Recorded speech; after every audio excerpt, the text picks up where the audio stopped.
Please help me to reach 1,000 subscribers. I never thought a single text could erase an entire marriage, but that's exactly what happened. If you had asked me a year ago, I would have told you my husband would never leave me. Not really. He was steady, patient, predictable in the best way.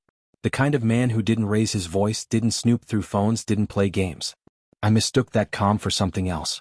I mistook it for safety that could never be taken away. My name is Claire. I'm 32 and I was married to Daniel for 5 years, together for almost 8. From the outside we looked solid. No screaming matches, no dramatic breakups, no cheating scandals. Just a quiet, grown-up relationship. At least that's what I told myself.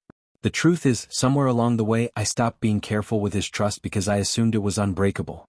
My ex, Ryan, was part of my past I liked to pretend didn't matter anymore. We dated in college, broke up badly, but over time the sharp edges softened. A birthday message here, a hope you're doing well there. Daniel knew Ryan existed. I told myself that honesty alone made everything okay. What I didn't tell Daniel was how those messages made me feel. How they reminded me of a version of myself that felt lighter, desired in a different way. The night everything ended wasn't dramatic. No shouting. No slammed doors. Just a quiet evening at home. Daniel was in the shower. My phone buzzed on the couch.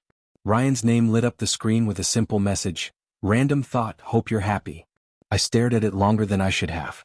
My thumbs hovered and without thinking it through, I typed back, miss you sometimes. I didn't think of it as cheating. I didn't think of it as anything at all. Just words. Harmless words. I set my phone down and went to the kitchen like nothing had happened.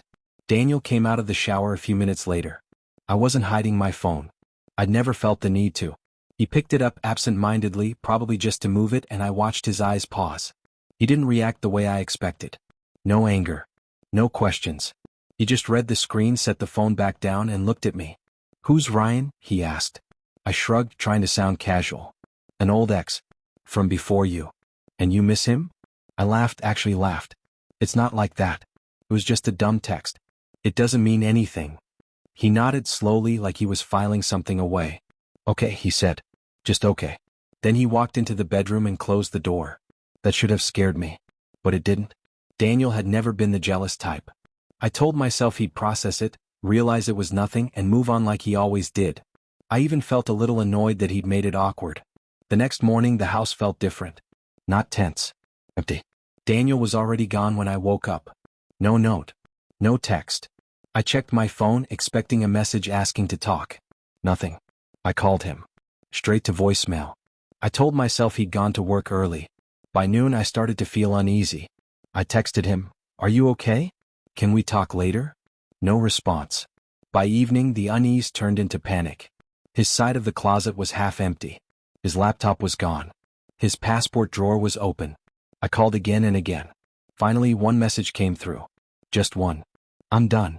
Please don't contact me. I remember sitting on the edge of the bed, staring at those words, waiting for the rest of the sentence to load.